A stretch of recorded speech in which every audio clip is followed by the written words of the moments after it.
So just in case some stuff pop off, I got my notes right here. At 1:30 a.m., Robyn took Whitney for some ice cream. At 1:32 a.m., she held the ice cream cone for her. At 1:35, Whitney had to go to the bathroom, so Robyn took her to the bathroom.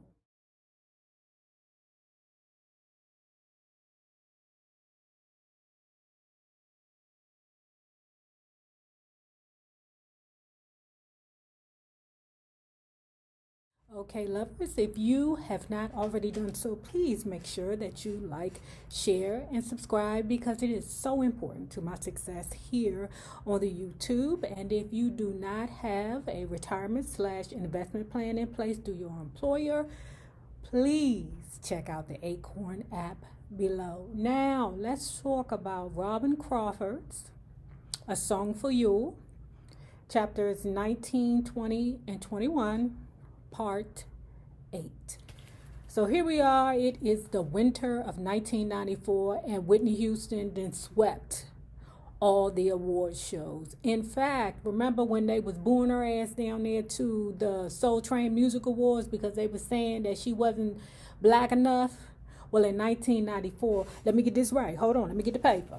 They gave her the Sammy Davis Jr. Entertainment of the Year award. Now you can't get no blacker than Sammy Davis Jr. So I mean, she received that honor from the Soul Train Music Awards. She gave a speech, and in this speech, Whitney gave kudos to her executive assistants. Child, now we finally know what the huzzy's position was, because I thought she was the plug, the BFF.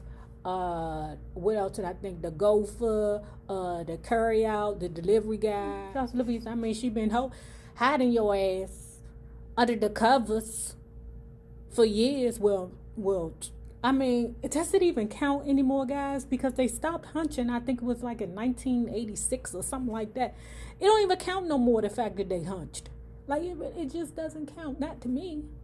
You know, like, to me, anything that I did in the 80s, y'all just gonna have to wipe my slate clean. Because number one, if you come up to me, I'm not gonna remember you. To take Robyn when it comes down to Bobby, okay?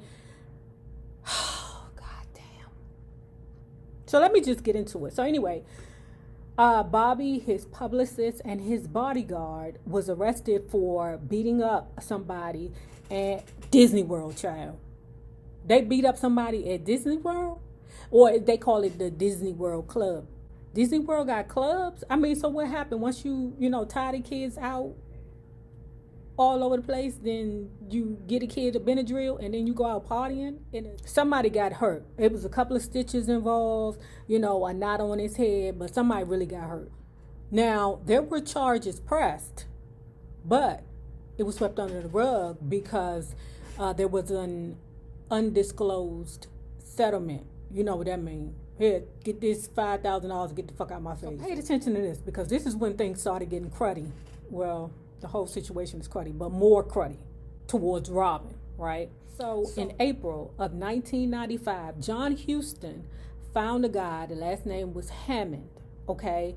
And he had got in contact with the Inquirer, and he had told the Inquirer that John Huston had paid him to break Robyn Crawford's kneecap. But according to Robyn, John Huston had always been in his feelings because he liked the girl, or at least he used to like the girl, but he did not like the gay rumors that were surrounding her and Robyn's relation, or his daughter and Robyn's relationship. So okay. Robyn's mother was like, baby, take care of yourself. Okay, now I'm writing down everything them hoes do, because just in case some stuff pop off, I got my notes right here. At 1:30 a.m., Robyn took Whitney for some ice cream. At 1:32 a.m., she held the ice cream cone for her. At 1:35, Whitney had to go to the bathroom, so Robyn took her to the bathroom. Anyway, when Robyn approached Whitney about it, she was like, what's going on? Why would something like this be printed? Why would your father get in contact with somebody, this Hammond dude, okay, to break my kneecaps or to be affiliated with somebody who would be trying to break my kneecaps. I'm confused as to what's going on. Whitney said, don't worry about it, I'll take care of it. So later, Sylvia had told Robyn about a conversation she overheard with Whitney and her father. She said to him, but Daddy, I love her. That is my friend. That's all she heard. There was no more information that Sylvia gave, but she said that Whitney was crying like out of control about the situation because she was hurt also. Now this gave Robyn a sense of relief to know that at least Whitney was on my team. Now the dude Hammond that claimed to be affiliated with Whitney Houston, the one who came out to the Inquirer and was like, okay, John Houston put a hit on Robyn's kneecaps, had later on wrote a book describing it more in detail. The things that Hammond mentioned in his book where he explained what happened with the hit on Robyn's kneecaps was that Mr. Houston and Gary did not intend on causing harm to Robyn's kneecaps. What they were just trying to do was scare her because they didn't know how else to deal with the gay rumors. I guess they felt that if Robyn was to go away, then the gay rumors was to go away. Girl, don't you know they never let you forget when you eat pussy? I don't know why. Like, why would you think that if you eat vagina one time in your life, you will always be a vagina eater? So here we go.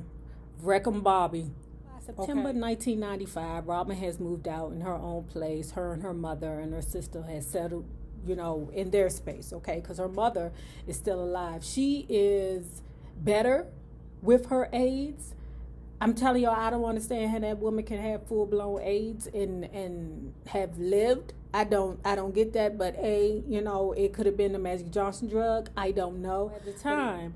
But so at the time when she came back to the house to, you know, do her job, whatever it is, the job that she do, you know, she just said that was her executive assistant. But when she came back to the house, Bobby Brown was not there, okay? That's because at this time, Whitney had put his ass out because he pulled a whole stunt with the white Bentley that the movie company gave her. The movie company that produced The Bodyguard, child, they gifted her a whole Bentley, okay? Bobby took that Bentley and decided to go joyriding, okay? And what ended up happening was it was a bad accident. Bobby was unharmed, of course, and somebody died. What the courts did was they said that either you can go to jail or you can go to rehab. So this is when Bobby checked himself into the Betty Ford Clinic. Now this is his first DUI. Now we're here. So here we are at Waiting to Exhale. I will remember this movie. Me and BFF went to go see the movie. It was an event. You heard me. Anyway, while Whitney was working on this movie, all the ladies, Angela Bassett, Loretta Devine, Layla Rashawn, Whitney Houston, who else was it, y'all? All the ladies that were the main characters for Waiting to Exhale had embraced Whitney. Whitney was clean and sober at that time, okay, because all she was doing was just being surrounded by the sisterhood, because Bobby Beatum Brown had showed up to the set, was there with Whitney. The next day, Whitney was a hot mess. And now the day after Bobby came, they had a whole interview with Oprah Winfrey. Oh, this is funny. So anyway, here we are on Oprah's platform. Oprah is interviewing the girls. And what's going on is Oprah's asking each individual main character questions. Now, when she got to Whitney, she goes to, how's Bobby? Now, Whitney told her to kiss her ass. You know, I'm just surmising. Whitney told her to, you know, eat a dick and kiss her ass. Okay, which, you know, shouts to La Vista. I have mad respect because ain't nobody asking you, Oprah Winfrey, about what you and Gail do behind the scenes. You just the bitch that just don't want to come out with it. I can't wait till that bitch kick the bucket. But she didn't prepare for the interview, so she didn't have a good comeback for Oprah besides kiss my ass. Then what she did was she's just deflected and started talking about her mother. Or Jesus. That's what she do. She ain't talking about her mammy. She talking about Jesus. I mean, we working on the second DUI for Bobby Brown. This time, Bobby was in Whitney's black Porsche. I said, wait a minute, Clarence. Hold on. So he done blasted the Bentley, the white Bentley. Now he done blasted the black Porsche. It just kind of make you feel like when he was young. That's the thing. He was very, very young. He was very, very immature. I do sense a bit of jealousy the way that Robyn tells the story. So in December 1994, Robyn Crawford's mother had found the perfect house. Whitney Houston had graciously gifted Robyn $100,000 for her to be able to buy that house. Robyn was bi-coastal. Okay, so her mother and her sister lived on the East Coast, and she would take care of her business with Whitney on the West Coast. Now, her mother was still very independent until she was not. So Robyn was trying to branch off and do her own thing, and she was cultivating two acts. The two acts were also working with the Neptunes, who was a up-and-coming, y'all know for real. I don't have to, break it down to you. But the problem was not that the Neptunes weren't good enough to help her cultivate her two acts. It was that Bobby Brown felt like this guy named Chucky Thompson from D.C. was better. At the end of 1995, Robyn Crawford's mother had a seizure, rendering her incapable of taking care of herself. Bean was there, but, it's like round the clock now. April 18th, 1996, her mother passed. Her mother went to a different church, but because they wanted to be able to hold a bigger crowd, they ended up having the services at New Hope in Newark. After that began production of The Preacher's Wife. Now, let me flash back to where Robyn had decided to cultivate or groom two groups, okay? She had went to Electra to see if Electra would be interested in the group. They were not.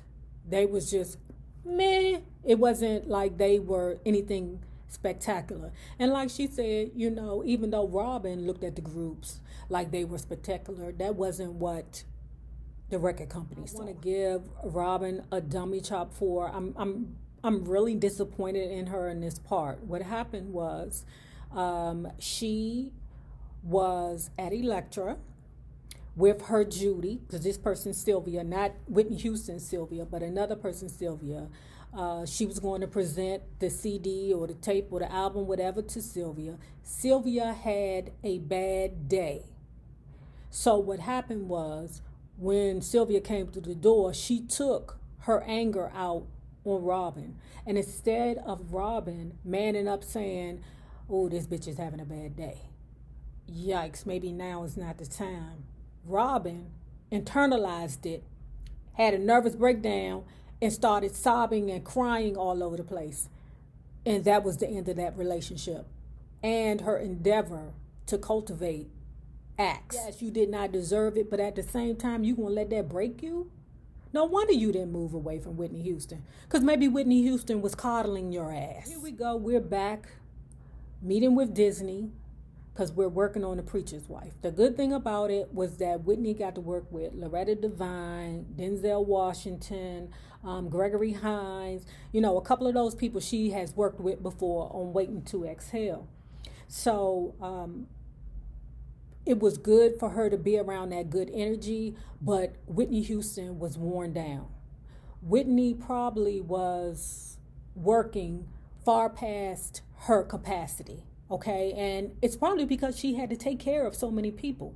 I mean, goddamn, if Whitney don't work, then all y'all motherfuckers can't eat. Very cold. I do. I remember when I looked at that. Do you know I've never seen The Preacher's Wife? And you know why I don't never want to see The Preacher's Wife? Because that shit look cold as a motherfucker. And when you're a singer, that cold air gets up in here, girl, and it's a problem. So Penny Marshall was like, listen, Whitney, listen.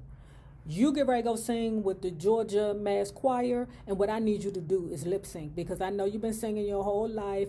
Your voice out here messed up. You shaking and shivering. How many times I'm gonna tell you hoes? One take Whitney, do not lip sync. Clive Davis would not get behind the entire Preacher's Wife album, okay? Clive Davis would only get behind the songs or push the songs or help promote the songs that he touched. Why would you not get behind anything that she does? But I digress. He did like what he liked. What was the song on there? It was some successful songs on there, but at any rate, this was the first time that Robyn had got assistant producer credits. Now, Whitney had producer credits, but Robyn had assistant producer credits. And Robyn was like, ain't this a piece of work here? I have helped her on every album. But the one time that it's a gospel album, now you'll give me credit? Negro, please. Hey guys, remember this. The same people that you meet on the way up will always be the same people that you meet on the way down. Naysayers, my patron loves. Have a good one. Deuce.